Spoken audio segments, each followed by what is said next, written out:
Thrand here, and I'm back with a very special reply video. This is a viewer reply.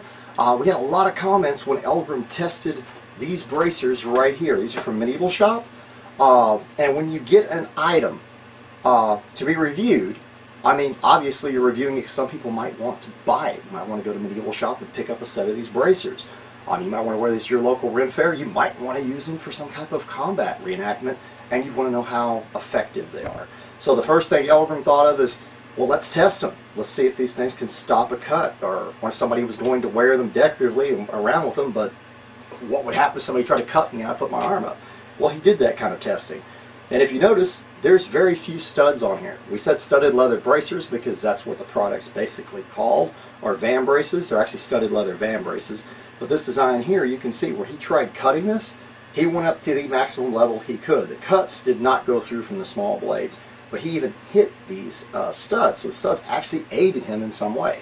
They're not in a straight line, they're not bunched up, and there's not like tons of them on here, but the leather was the main, I guess the main object of the test. He was trying to see how well the leather protected you. And in most of the videos, when we test leather, that's what happens. It aids very well against cutting. These are very thick and tough. It aids some to impacts, I mean, up to a certain degree. I mean, he stated that, let's say a Viking-sized sword, you know, crashing into your arm with a full force blow, it's probably going to still break your arm whether it cuts or not. And over here with the thrust, same kind of results we normally get with almost any kind of leather. We got holes through the leather. I mean, he actually stabbed through it. Some of the blades went through nicely, some of them didn't go through as easily. But on your arm, I doubt it would be so easy. You've got a nice little thrust into the actual stud itself, and it stopped the thrust. So yes, in a lucky situation, they might totally stop a thrust or a cut that might make it through, possibly with a larger weapon. So yes, there is an aid to them, and they are decorative. But our concern today is, were they historical? Because we didn't totally cover that in the first video. And we had Samuel Huiga under Glowin79 on YouTube, and he posted, yes, for everybody who's wondering if they are historical or not, there was a find, and he put the article up of the ones that were actually found, as Eldgrim said, an outhouse, which is the same thing basically. It was a timber-lined cesspool or latrine. They found a set of vambraces. They almost look like the bazoo bond or bazoo design, where they come up to the elbow or past the elbow, kind of like these come up to the elbow here. These don't come up past the elbow, but the ones that they had look like they come up higher. If you look at them, they have strips of studs. They are hardened leather like these. These are my hardened leather ones here. These are thick. These are actually hardened leather, and been oiled, boiled with oil, and then waxed. So technically, these are real similar to what they found that was preserved. And I'm sure all the layers they said they went through of wax and oil that they had found residue of, they've been treated and treated to keep them intact. So that probably helped preserve them as well. We have the studs still intact on them. They have x-rays of them where you can see the studs, but they're also splints. These braces here are actually softer leather of the bazoo bond style, so it gives some protection to the elbow, or the bazoo style. But if you look, these have really thick splints. And the reason there's really thick splints on here is because the bracer itself doesn't provide as much impact protection and so on, and these would be almost impossible to cut through. Other than where they don't have studs in between, they have decoration. You might accidentally get a little bit of a cut through the leather, because like I said, the leather's not as tough. It's tough, but not as tough. It's not hardened leather.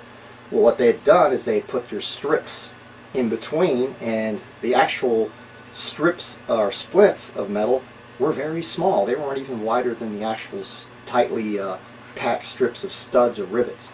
So yes, they were counting on the studs or rivets to add protection and aid in protecting the arm on the vambrace.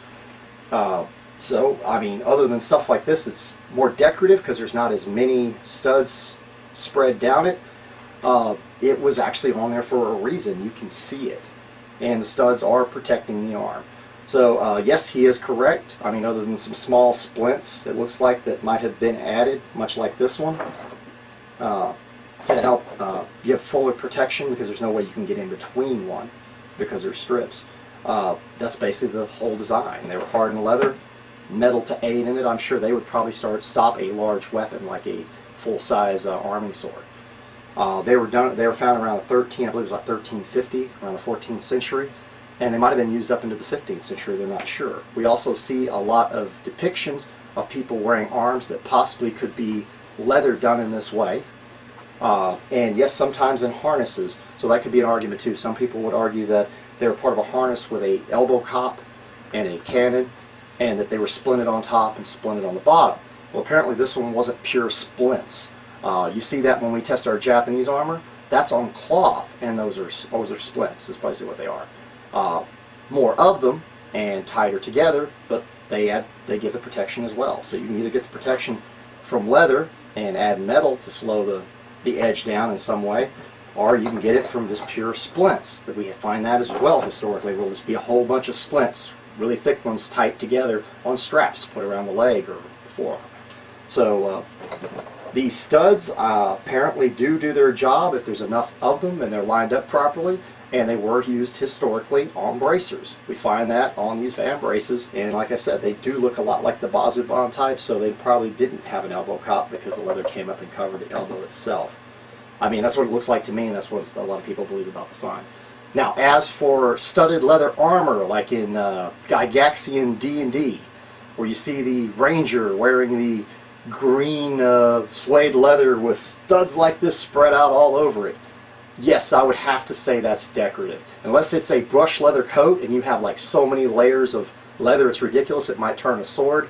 The studs would only be if you were a man that relied on luck and thought you were actually going to have an arrow hit right in the center of one. Maybe, I guess, but it wouldn't really be protective. It would be decorative at that point. Now, when you see leather harnesses, or even possibly it could be canvas, and you see lots of rivets on it, normally that is a coat of plates or brigandine. Brigandine armor is smaller plates overlapping.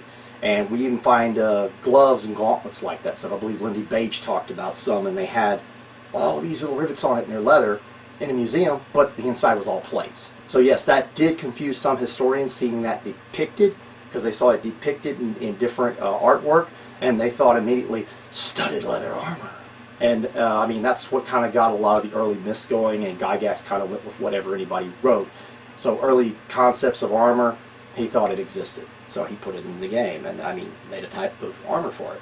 So that's where a lot of people get the myth on that, so it is a myth. But as for like the studded leather bracers, as we're concerned, it's a possibility. I mean, any metal on anything like that's going to help protect you. We even find early period bone armor with pieces of bone sewn on the back of gloves to protect people's hands, and sewn onto stuff, you know, that was used as armor. I mean, little pieces, because anything, if it hits it, it's going to help stop an edge. So theoretically, it'd be the same thing. If you had enough studs on there, or enough of them, yes, that could actually add protection to leather that's not quite as protective, or even in that case of having something like this, extremely hardened leather, it would help reinforce it and make it even more protective. So anyway, I hope you've enjoyed our little video and saying what we think, that yes, they are historical, if you look at our find here. And thank you so much once again, Samuel Huiga. We appreciate the input. We like viewer interaction like that. I had looked and looked because I'd mentioned it to Eldgrim. He knew about the article. We both read an article on it, but we didn't see all the details on the actual Latrine find in 2000. It was in Tartu in Estonia. Yeah, we hadn't had all the details of it. So when you see all the details, like he said, we don't have too many finds of them. We don't. Leather bracers don't survive. Leather vambraces don't survive normally. This was an unusual situation, so in this case we get to see that yes, indeed, they had studs on them. Anyway, I hope you enjoyed our little episode and our reply. Tell us what you think down below. If you agree, if you disagree, we don't mind. Just say what you think. And farewell.